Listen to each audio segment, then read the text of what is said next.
Back with another episode of Local Roots. Hi, I'm Todd Studer. We are seeing weather that is just all over the board right now. Sometimes cooler, sometimes warmer. We're actually expecting a high, I think, around 70 today on this Friday, November 14th. But eventually things are going to cool off. By next weekend, it'll be quite a bit cooler. And that means that as things get cold in the wintertime, Crescent Hill at Hitchcock will be opening for business for skiers and snowboarders and hopefully some sledders. And they are having a employee orientation that is coming up this weekend, and there's another event coming up very, very soon, and we wanted to learn more about it. So we tracked down the lady in charge that knows everything about this stuff. She is Kylie Jacott, Community Outreach Manager for Pottawattamie Conservation, and she is our guest today on Local Roots, going to tell us about everything that's going on there at Crescent Hill at Hitchcock. So again, we're going to welcome Kylie to the show here in just a couple of moments. Unique Boutique Iowa in Neola is inviting you to a special upcoming event tomorrow. It is color analysis with coaching by Robbie, and it's going on from 10 to 1 in the store at 101 4th Street in Neola. 15-minute professional color consultation session, a personal digital color palette, exclusive coupons, food and drinks. Reservations are required, however, and you need to get that done quickly. ShopUBIowa.com is the website, ShopUBIowa.com. And if you're selling your home around Southwest Iowa, Blake Hunter is your trusted realtor with Berkshire Hathaway Home Services. Blake knows the local market and is dedicated to helping you find the perfect place to call home. He also hosts a popular podcast called Hunting Home, where he shares insights, tips, and latest trends in real estate. Whether you're a first-time buyer, upgrading, or ready to sell, Blake Hunter's here to guide you every step of the way. If you go back a couple of days to Local Roots, you can see Blake talk about the local market, and he also talks about that proposed 50-year mortgage, and he gives his opinion about what he thinks of that. So I would encourage you to go back and watch the show, and don't forget to visit his website, blakehunter.homes. Believe it or not, winter is just around the corner, and so no one better to talk to about some of the activities that are going to be happening locally than Kylie Jacott, the Community Outreach Manager for Pottawattamie Conservation. Good to see you, Kylie. Thank you so much for your time. Hi, Paul. Thanks for having me.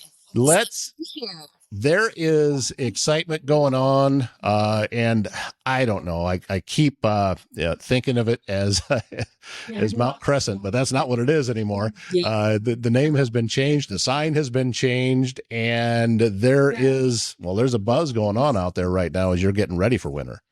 For sure. Yeah, I would say practice makes perfect when it comes to a rebrand. As a team, we still are constantly reminding ourselves of the new name. So if you fall in that bucket, you are not alone. Even the masterminds behind it all are practicing it. But yeah, right now I'm actually at the lodge. If you couldn't tell, got a bunch of snowboards behind me. We have some staff down here right now getting out new equipment that we ordered for the season. We have a bunch of new snowboards and boots. And we're actually prepping for our staff orientation, which is Saturday, the 15th. So we're really excited to get some returning faces, some fresh faces in here, and to get the season started. How has staffing been going for you? Are you full, or do you have a full staff? Or are you still looking for people? I think we're sitting pretty good. I know that some applications are closed online, but if people want to take a peek, they can go to the county site and look and see what's still listed. Throughout the season, we occasionally will have positions open, so it kind of flexes just based on need. So people can always keep an eye out on that, or they can visit explorecrescenthill.com, and we'll have a jobs page on there too. So as you are having the orientation and getting ready for things, you're very dependent on the weather. But something that I was wondering about, though, was how cold does it need to be before you start firing up those snow machines and we start seeing the white on the hills? Sure. So there's a few different things at play. Here, as anybody in this area knows, we don't get a whole lot of natural snowfall, and we normally aren't really seeing that until, honestly, like February is probably when we see the most. So here we really depend on our snowmaking pond, which is our water supply for our snow machines. So one of the first steps is to fill our pond. And after that's filled, we still need cold temperatures because to make snow, we need cold water. We can't have hot water. Uh, sorry, I just had Snow Hunter Dan step into the picture quick. Hi. It's all good. Listen, you're taking time out of about snowmaking, right? You're taking time out of a schedule in order to be able to do this. There's things going on behind you. We can hear that this is an active facility right now, so it's perfectly fine. And I don't care about it being a sterile environment, and we don't have any background noise. I've been saying that to a lot of people. Said, "Oh, I'm sorry, my dog walked by." I don't care. Yeah, this is where we're at. This is our life right now. Yeah, exactly. But so getting the pond filled, getting the snow machines out. We actually just got them all out up on the hill.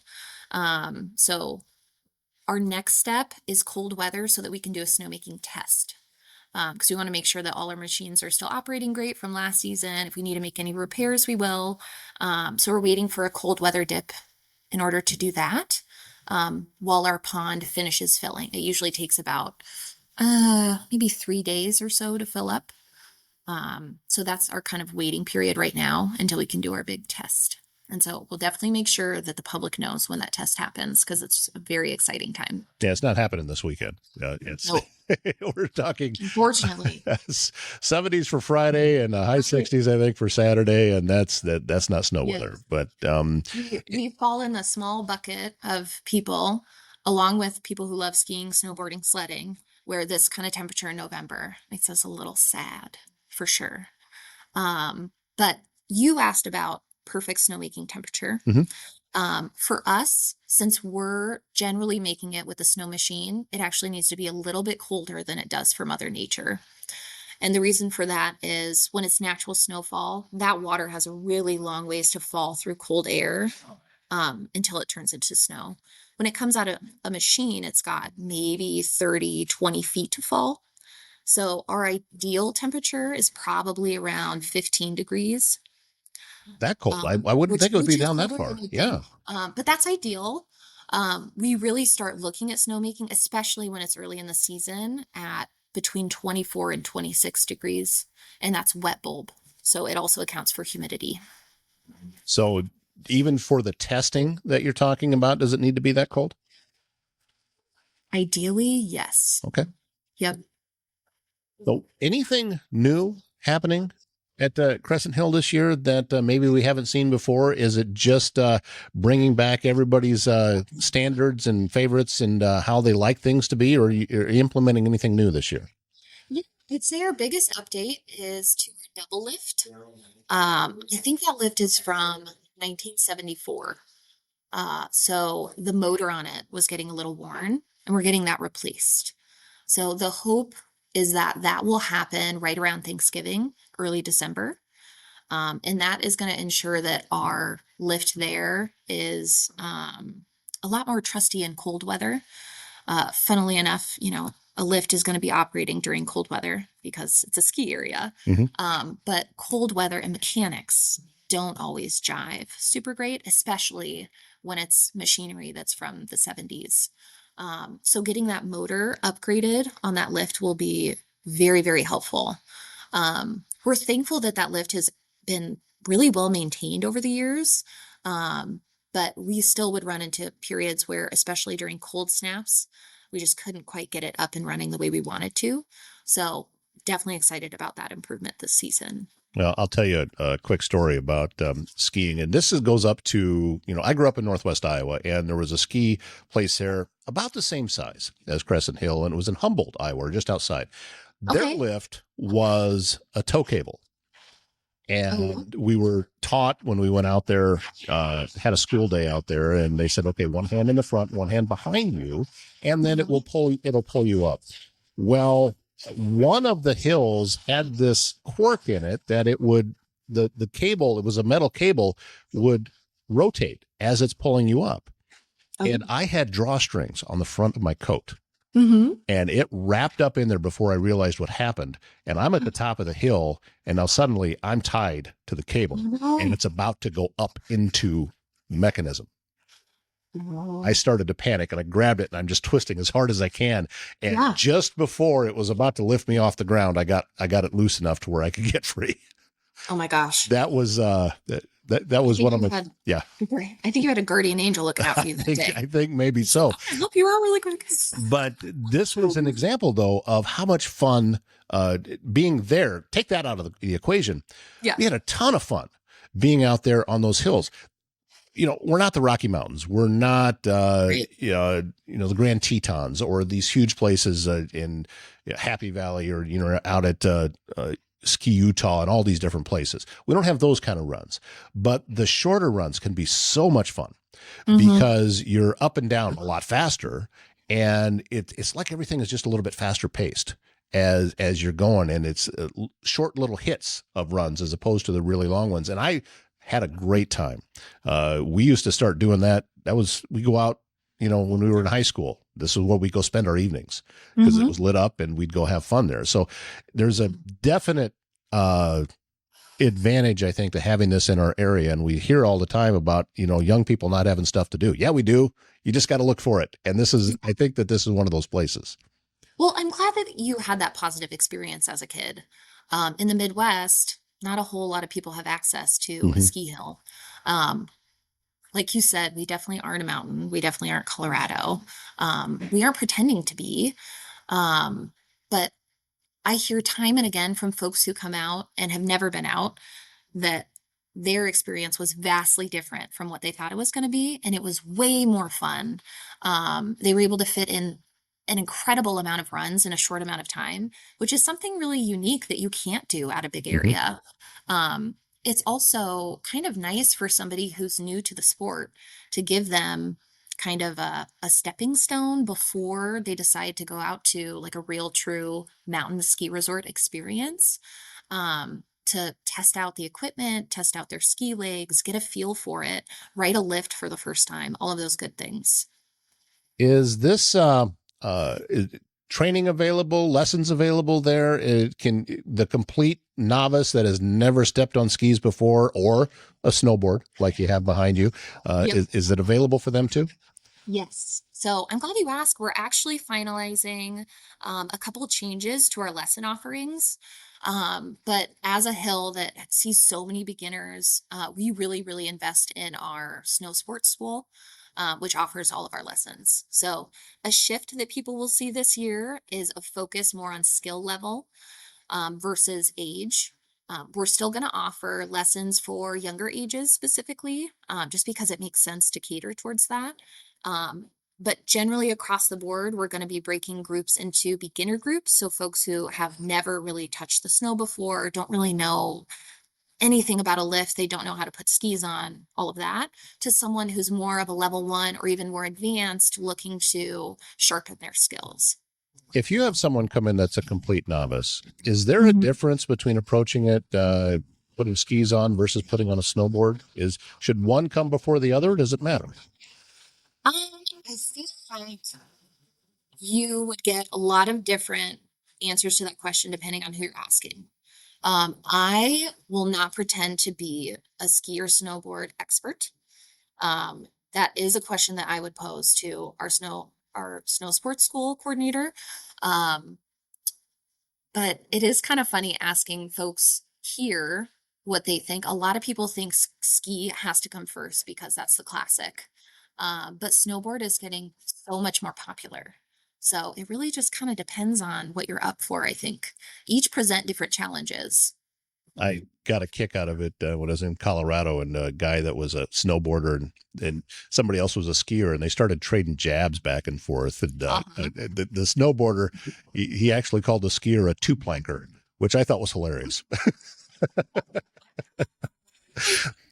The jab and the jabs, it's great. It's a great part of like that ski hill energy. Mhm. It's awesome to see. I love it. So when do you typically open for the year? I mean, is there a target time when usually that happens? Again, weather conditions, obviously, but I Right. know that people are anxious. For sure. So is there an average time that typically it can happen? So our goal is always to open by the time that schools are out on Christmas break. Because that's when so many families are together, kids are out of school, people are in from out of town, they're looking for things to do. It's a fun way to get into the spirit of the season, all of that good stuff. So that is always like our end goal, is to open at least by then. If we can open earlier than that, if Mother Nature is lining things up just right for us, we absolutely will. Last year we opened mid-December. So maybe something like that could happen this year. But for folks who are planning, we're definitely looking at that week of like when Christmas break starts.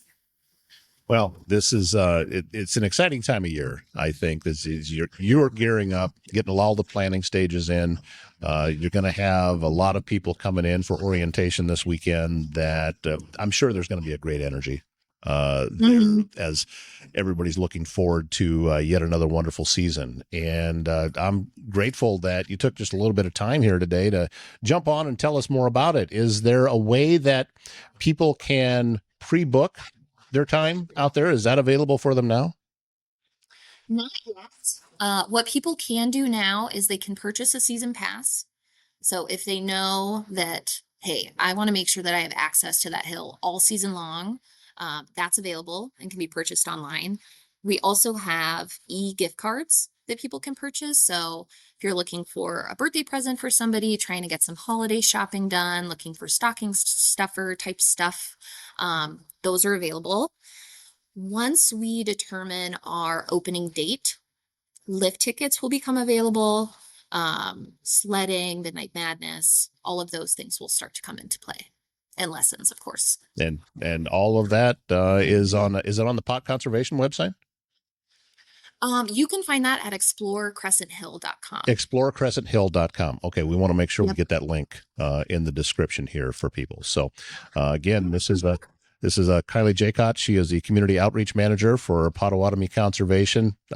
Listen, you're welcome back anytime. You got something coming up or want to be able to talk about it. I'm a huge fan of everything that Pottawattamie Conservation does. Love the parks, all of them across the county. I've been singing praises about them for a while and will continue to do so because I think that we have in our area some of the best in the state. And I would make the argument that we're right at the top of the list. So thank you for. Well, appreciate that. Yeah. Thanks for sharing that. Hey, I do have something else coming up. What do you have? If I can share it.